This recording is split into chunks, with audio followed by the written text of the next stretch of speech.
Sekretaris Daerah Kabupaten Musirawas Ece Priskodesi menjelaskan adanya kekosongan jabatan definitif pada eselon 2 di lingkup Pemkab Mura karena adanya pejabat yang pindah tugas dan pensiun, sehingga jabatan yang kosong diisi oleh PLT atau pelaksana tugas. Menurut Sekda menjelaskan pelaksanaan lelang diperkirakan pada akhir Agustus mendatang, sesuai aturan di mana bupati baru tidak diperbolehkan untuk melantik sebelum 6 bulan masa jabatannya. Sehingga 9 jabatan eselon 2 yang kosong akan terus dijabat oleh PLT.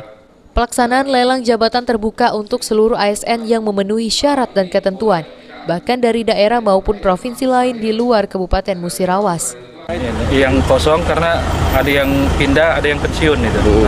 Ya dalam waktu dekat ini ya kita mengadakan proses untuk lelang itu deh. Oh, proses lelang jabatan. Itu harus asesmen juga Pak ya? Iya, harus asesmen itu. Kemarin kan ada ini peraturan pemerintah itu 6 bulan dan 6 bulan sesudah ini ada tidak boleh ada ini. Setelah pelantikan iya. Ya? Oh iya, jadi sekitar di bulan Agustus mungkin Pak ya? Kemungkinan Agustus akhir. Definitif ya? Iya, Agustus akhir.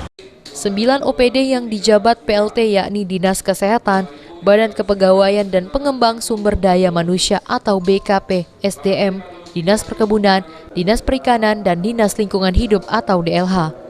Kemudian Dinas Pemberdayaan Perempuan dan Perlindungan Anak atau DP3A, Dinas Pekerja Umum Bina Marga, Badan Penanggulangan Bencana Daerah atau BPBD, serta Direktur Rumah Sakit Umum Daerah Dr. Sobirin.